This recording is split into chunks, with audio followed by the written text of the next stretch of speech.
Okay, good evening.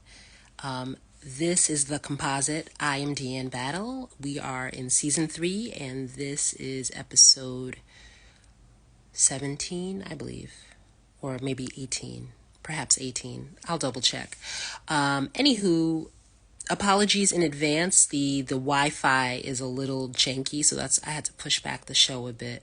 But hopefully the connection is stable now. And it's Tuesday. Try not to date the shows, but c'est la vie. So I hope you've had a good week so far. So I just wanted to pop on here for consistency's sake and, maybe spark some conversation. So I want to talk about a couple of topics and then maybe read a poem or two. So I won't be on too long. All right. So the first thing I want to talk about is our friend Cameron. So he was on CNN with the newscaster Abby Phillip. And she starts asking him about Diddy. She asked him about the video. Unfortunately, I need a better word because it's just, it's very brutal and graphic. But of him beating Cassie Ventura, who was then his girlfriend, who's also a singer, dancer, so on and so forth. And so she was asking Cameron about that video. And then she was just asking him just generally about what he knows of his interactions with Diddy. Has he seen him be violent and stuff like that? She was kind of low-key putting him on the stand, so to speak. And so he was annoyed, he freaked out, and he got really rude with her. So here's the thing. It's Cameron. It's Cameron. Like, why are you surprised? This is the same man who was on CNN before with Anderson Cooper talking about some no snitching bullshit, which, listen, I'm not from the streets. I'm a nerd.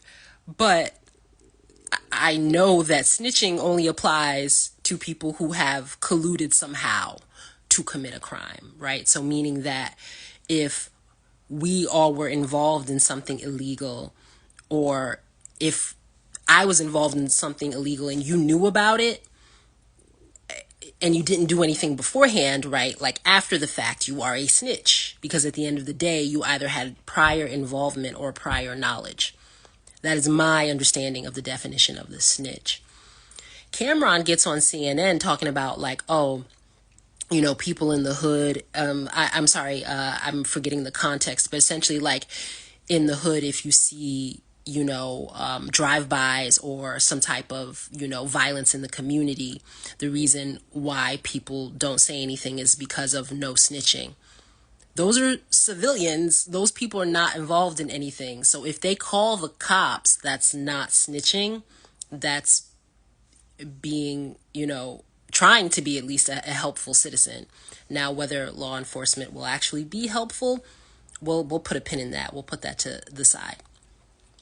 So he gets on CNN, and I'll get to them in a second because they're the real fucking problem here. So he gets on CNN with this foolishness, and it went viral before, going viral was actually a thing. So it's like, oh, Cameron, no snitching. Okay, all right. This is that same dude. So, of course, you call him on CNN again in 2024. Of course, he's going to be a Party City clown. He was a Party City clown the first time you had him on there. He's not doing anything wrong, in my opinion. He's being Cameron, right? So a scorpion is going to be a scorpion. An owl is going to be an owl, right? A musician is going to be a musician. And Cameron is going to Cameron. So that's all he was doing. Now, I just listened to the clip this evening. I might run it back, but from my understanding of it, he felt like he was being put in a corner and he wasn't prepared for those questions. So I don't know where the signals got crossed between CNN their producers and his team, but it didn't seem like he was aware that they wanted him to answer questions about Diddy. And I kind of get it because, like, I'm just trying to think, I don't think of Cam and Diddy in the same really anything other than being from New York, if we want to keep it real, right? So now let's get to CNN. You knew, again, you were having a Party City Clown on with Abby Phillip, and Abby Phillip, kudos to her, right? She's in a plum position, but she's just there to toe the line. Homegirl cannot pivot to save her life. She saw that ship was going down, and she was just like, oh, what's the next question? Oh dear. Like, yeah, she wasn't ready for that. But that's what they want, right? They put a Don Lemon, right, who he showed out during the Trump administration, but he towed the line the rest of the way. Don was not helpful at all. All right, so they get rid of him, then they prop her up. Black faces in high places are not serving us well, right? So they're setting these people up to fail. And then again, they have someone like Cameron on to clown, essentially. And so they want that viral clip that makes Black people look bad. Now, for me, I'm not necessarily interpreting it through that lens as the first interpretation. I'm interpreting it in terms of, how do I rephrase this?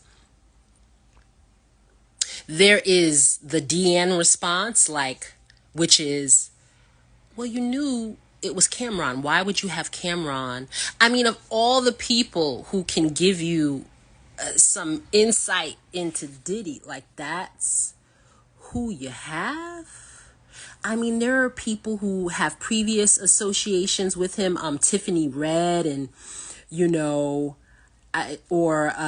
else? Gene Deal. There are all these people that are already doing interviews that are already prepped and ready to go, right? But you don't want to call them because you don't want to get the legal team involved. You want to save money and cut corners. CNN, I see you.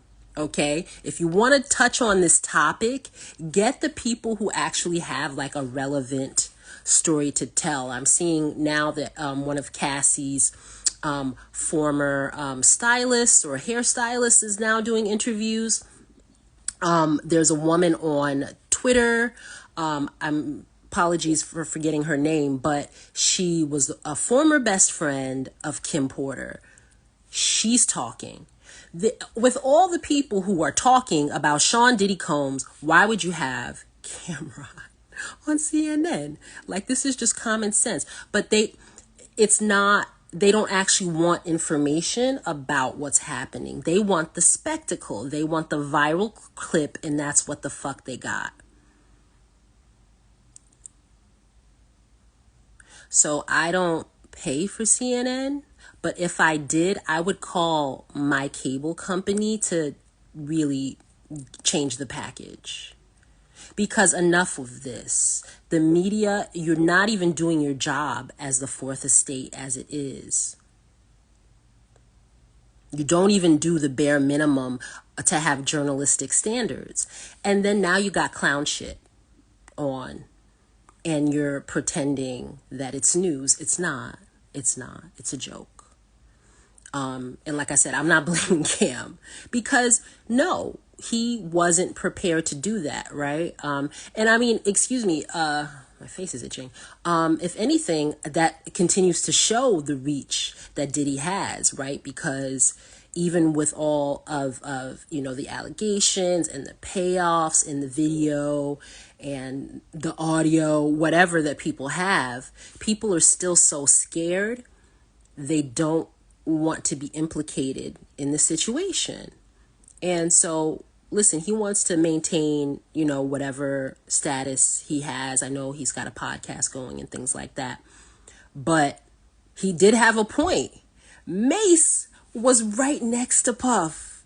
You could have called Mace. Why did you call Cameron? Again, because this is about distraction, right? We're marching. No, we are moonwalking quickly. Because moonwalking, because it's smooth, but quickly because, this is probably going to be our last election. Okay, so we are moonwalking quickly toward fascism. And this shit is a distraction. Even covering Diddy in general, it's been used as a distraction because I mentioned last episode, my friend was like, oh, it's really quiet with this Diddy thing. And then Friday morning, oh, we magically have a video from 2016.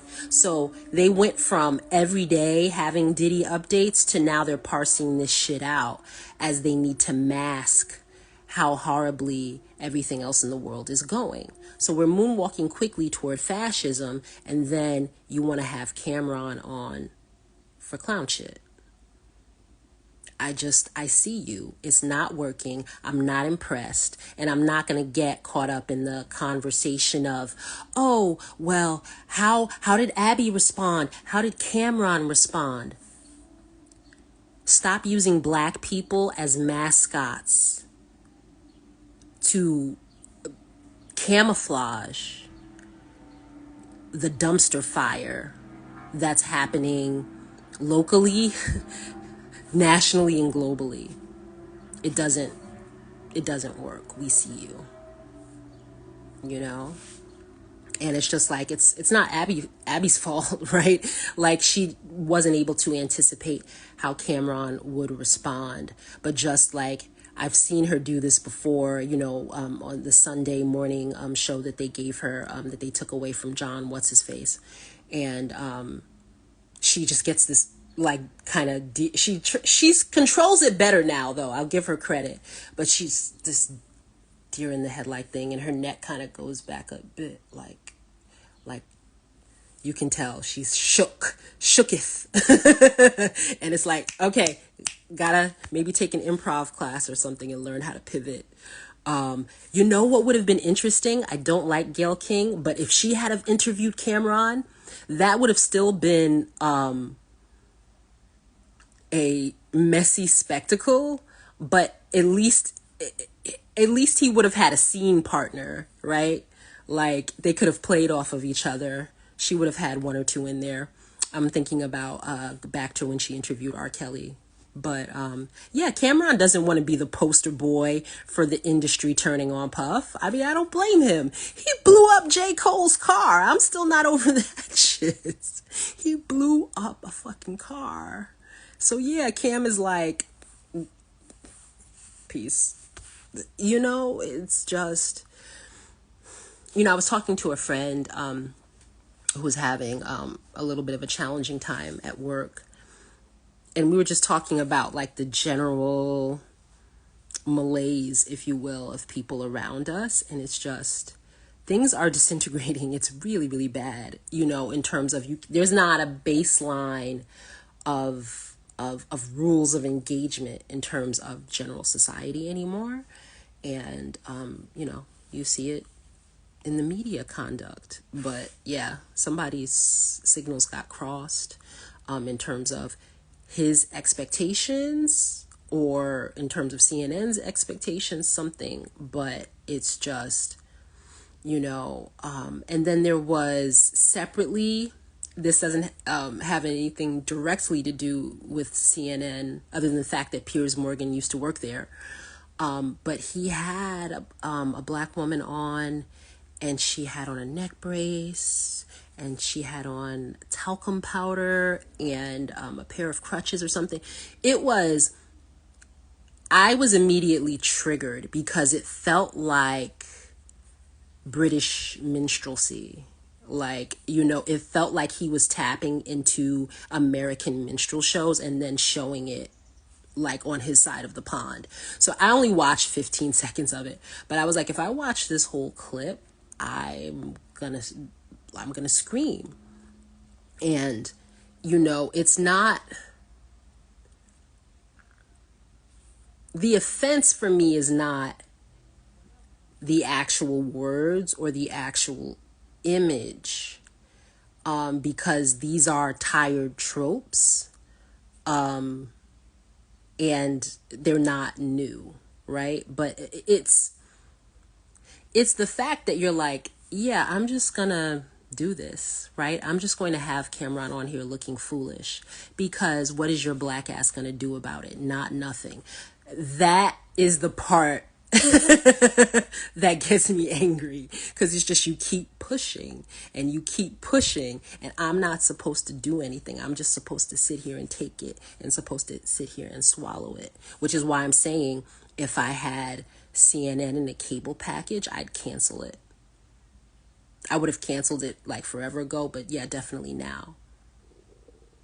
Because you have a quality control problem over there, and you've had it for a long time. And now it's running rampant. Get your shit together, guys. That was so unnecessary. That was such an unforced error. You already knew he acted up in front of Anderson Cooper. Okay? And I hate to say it, but okay, so if he acted up in front of the white man, he's not going to give the black woman any easier of a time. Like, this. But that's what you wanted. The media is so disappointing. Anyway. I mean, no, not disappointing is the wrong word, because I don't even expect anything out of them. But it's just, when you think you've hit the bottom basement, it just gets worse. The other thing I wanted to discuss, which is why you see the light coming up here, is there were solar flares, and I kind of just was like, oh, want want, but people are apparently invested in this. Hold on.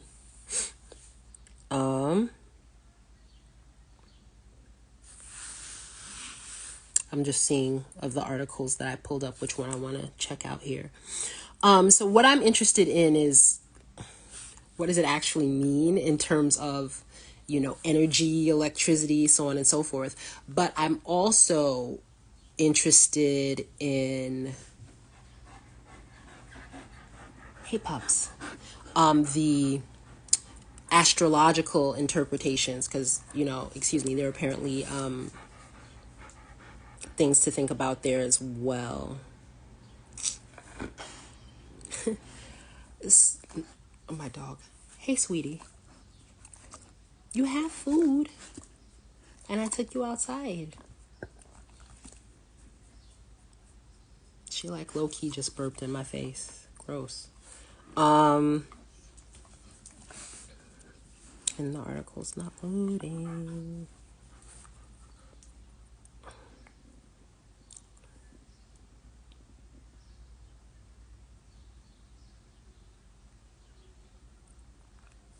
Mars being blasted by solar energy, possibly creating global auroras. Okay. Now this is Fox weather, but we'll trust it, I guess. Okay. Massive sunspot areas that brought near global displays of aurora lights earlier this month on Earth are now targeting Mars and creating intense solar weather on the red planet. Oh, the flares are traveling. Activity from the sun that put on a northern light show seen as far as South Florida earlier this month has arrived at Mars, blasting the red planet with strong solar flares and radiation, according to the data from multiple NASA missions on the ground and orbiting Mars. Okay.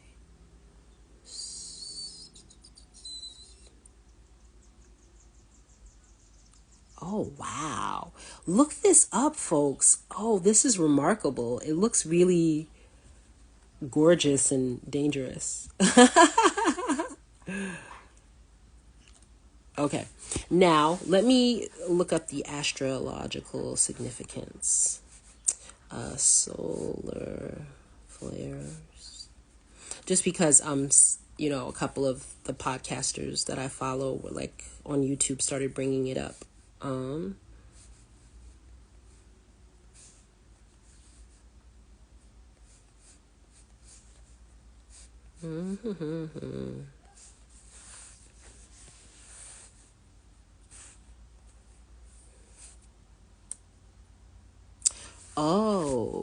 Solar solar flares intensity intensify. Ooh, somebody needed to edit this post. Solar flares intensify existing behavior. They amplify the astrological aspects of fixed star conjunctions at their time of impact. Interesting. So I'm in Aries. So does this mean I'm a super Aries now?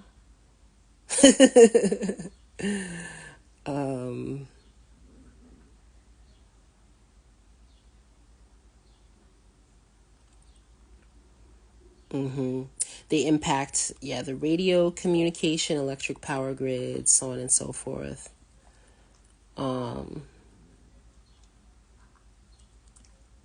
Oh, well, there was a solar eclipse on April 8th, so it's saying that this effect is similar to that as well. And it seems it'll have an impact for about 5 days.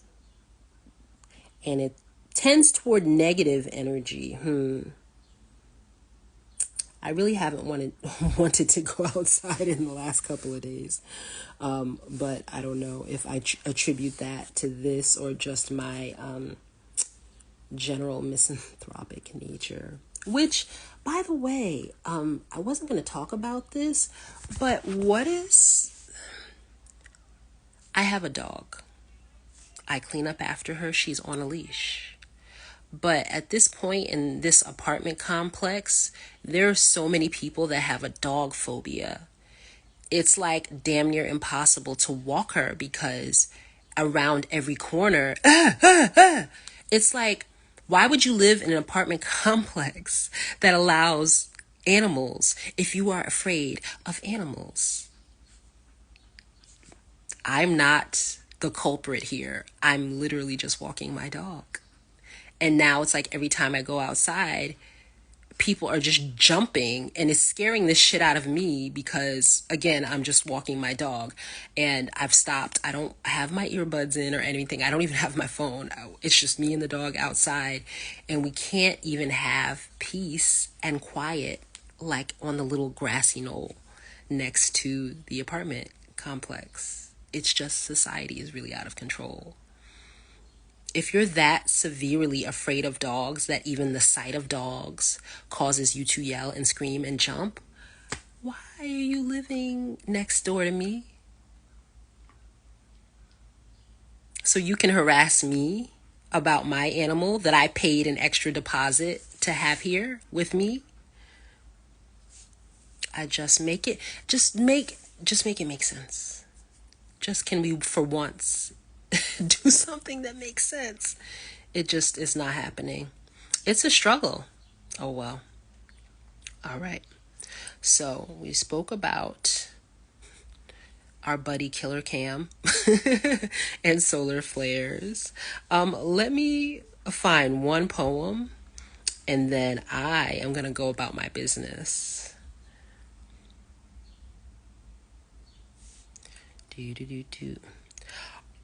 Oh, okay. So I've mentioned to you all that I haven't been looking up the poems beforehand. I've just been looking them up after I do like my little rant spiel thing here. And somehow, almost every single time, the poem relates to what I'm talking about. No bullshit. So today on the Poetry Foundation's website, the poem is Ode on Solitude by Alexander Pope. You cannot make this up. All right, so this is me reading an Alexander Pope poem called Ode to Solitude, and then we'll wrap up. Pardon the instability here. Ode on Solitude. Happy the man whose wish and care a few paternal acres bound, content to breathe his native air in his own ground, whose herds with milk, whose fields with bread, whose flocks supply him with attire, whose trees in summer yield him shade in winter fire. Blessed who can unconcernedly find hours, days, and years slide soft away in health of body, peace of mind, quiet by day, sound sleep by night, study and ease, together mixed, sweet recreation, and innocence, which most does please with meditation. Thus let me live unseen, unknown, thus unlamented let me die. Steal from the world and not a stone tell where I lie. He's like, yo, I'm out, leave me the hell alone. Let me say it louder for the folks in the back. Thus let me live unseen, unknown, thus unlament let me die. Steal from the world and not a stone tell where I lie. I don't care if I am worm food. Don't come looking for me. I'm out. Peace, bitches. And on that note, this is the end of tonight's episode. Welcome to the Composite. Still season 3, possibly episode 17 or possibly episode 18. That was Alexander Pope. Good night.